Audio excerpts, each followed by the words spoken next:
más conocido por ahí directamente como intérprete, que puede ser dentro de cualquiera de las lenguas. En mi caso era un intérprete de español-inglés, inglés-español. El intérprete es un trabajo que yo creo que existe hace bastante tiempo, desde el primer momento en el que algún diplomático haya necesitado comunicarse con otro. La primera vez ya debe haber habido un intérprete. Pero con todo el avance y sobre todo después de la pandemia se empezó a ver mucha oferta de trabajo remoto de intérprete.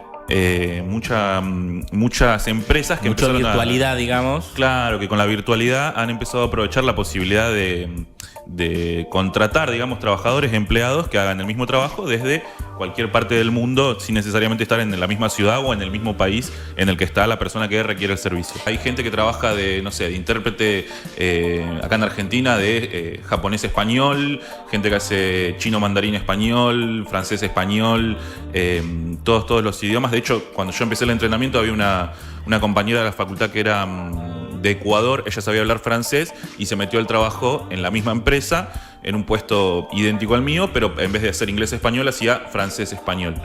Eso en Estados Unidos, pensá que con la cantidad de diversidad cultural que tienen, digamos, al hospital llega gente de todo el mundo y necesitan ellos tener el servicio de interpretación de cualquier lengua extranjera a inglés todo el tiempo. Está buena la distinción de intérprete y traductor. El intérprete interpreta en la oralidad, el traductor es quien traduce un texto, un documento y demás. El carácter principal del intérprete médico es siempre llamadas médicas. Puede ir desde una consulta básica en la que va una situación en Estados Unidos, ¿no? Imaginemos un hospital en Estados Unidos al que la guardia llega una mamá, digamos, mexicana con su hijo y en la guardia no hay nadie que hable español.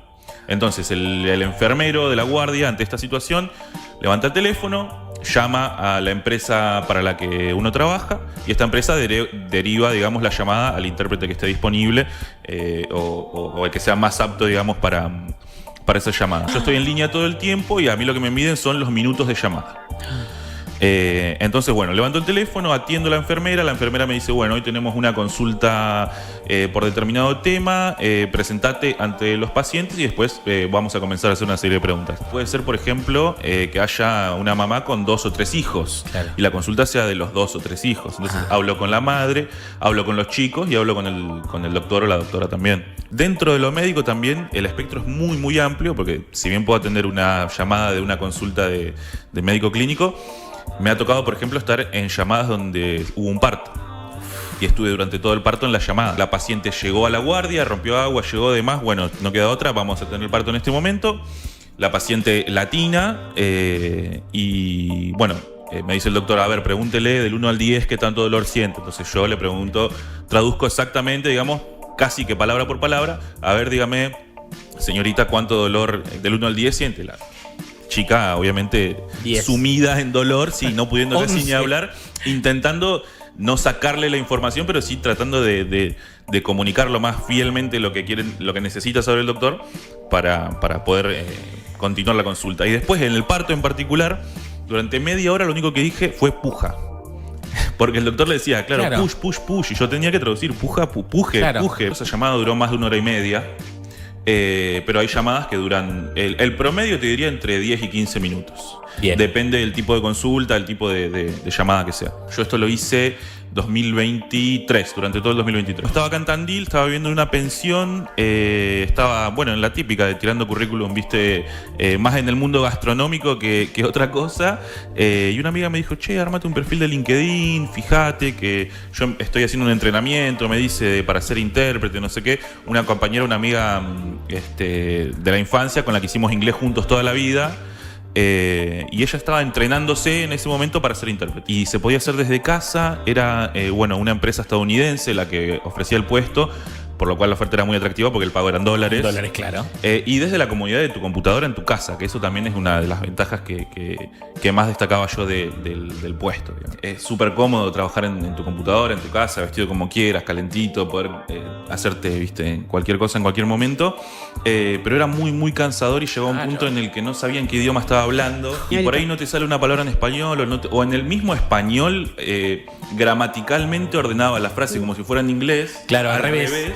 y de repente me parecía, viste, que tenía algún grado de dislexia porque no lograba ordenar las palabras como quería, viste. Terminaba la jornada agotado. Lo que tuve sí fue, antes de empezar el trabajo, un entrenamiento intensivo de un mes. Fueron 4 semanas, donde testean un poco en las primeras 2 semanas tu nivel de inglés, la proficiencia, la pronunciación, la fluidez, la gramática y demás.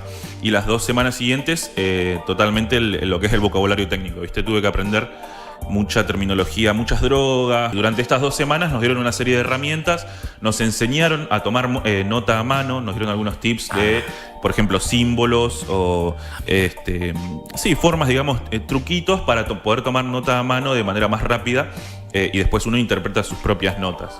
Además te tiran, un par de webs y te hacen todo un entrenamiento durante esas 2 semanas muy, muy intensivo, que son 8 horas todos los días durante esas 4 semanas, que era el mismo horario, digamos, el mismo formato de lo que es después el trabajo, pero en un entrenamiento. Y ahí te dan un par de diccionarios y te brindan herramientas, muchos documentos donde están las palabras por ahí más complicadas y más comunes, para que vos en el momento, si justo esa palabrita no la tenías, vas rápidamente el documento, le pedís 1 minuto al doctor o al paciente, la chequeás y ahí traducís. Y al principio sí, daba un poco de nervios por, como decís vos, la responsabilidad que implica, ¿no? Tratar información tan sensible y sobre todo de la salud de la gente. Ser preciso, no tener errores en ese sentido, al principio sí causa mucho nervio, causa mucho estrés. También por ahí al principio uno se centra mucho en la literalidad, en traducir muy precisamente todo. Asertivamente. Claro, y con el tiempo te vas acostumbrando a que naturalizás el tema del lenguaje, ya que casi que pensás en inglés y en español al mismo tiempo, entonces eso te despreocupa y actúas casi que como una máquina. Yo he traducido llamadas de, por ejemplo, de salud mental, donde he escuchado cosas terribles, o sea, cosas que cuando vos cortás la llamada y te pones a recapitular lo que estuviste diciendo en voz alta todo este tiempo, decís, loco, no puede ser, ¿viste? Cosas muy, muy, muy choqueantes. Y por ejemplo, he tenido llamadas donde he tratado con pacientes con algún tipo de esquizofrenia o que tienen algún síntoma en el que te dicen: tengo un señor que está al pie de la cama que me está pinchando los pies, qué fuerte, y lo veo todos los días, y si no hago lo que él me dice, me hace doler los pies. Y yo comunicándole eso al médico, ¿viste? Y entonces, en el momento no te das ni cuenta, porque estás en esa tarea de traducir, y cuando cortás la llamada decís, qué fuerte. Me ponían por ahí, no nervioso, sí, trataba de estar más atento cuando tenía llamadas con niños muy pequeños, ¿viste? Cuando ya son, no recién nacidos, pero por ahí 3, 4, 5, 6 meses. Me pasó una vez, por ejemplo, que por los nervios de no querer mandarme un moco, me mandé un moco, fue contraproducente. Me dijo que el nene no podía tomar agua y yo le dije que podía tomar agua. Pero ahí la misma madre se sorprendió y dijo, ¿cómo? ¿Agua? Yo le dije, sí. Para que chequeo con la doctora, le digo. Le volví a preguntar. Efectivamente no podía, era un niño de un par de meses nada más, no podía tomar agua. Bien. Pero sí, eso ha pasado. Y después, en llamadas que por ahí no eran tanto del ámbito médico, hacía muchas llamadas de personas que estaban buscando obtener la green card. Obtener la ciudadanía. Teníamos a disposición, si quisiéramos, un psicólogo de la empresa. Llega un punto igual en el que atendés tantas llamadas que se vuelve rutinario. Te acordás de alguna que otra, pero no te quedas por ahí tanto con eso tan presente. Una vez tuve un llamado de una persona de Perú que tenía un trabajo en el monte, donde era territorio completamente narco, completamente dominado por los narcos.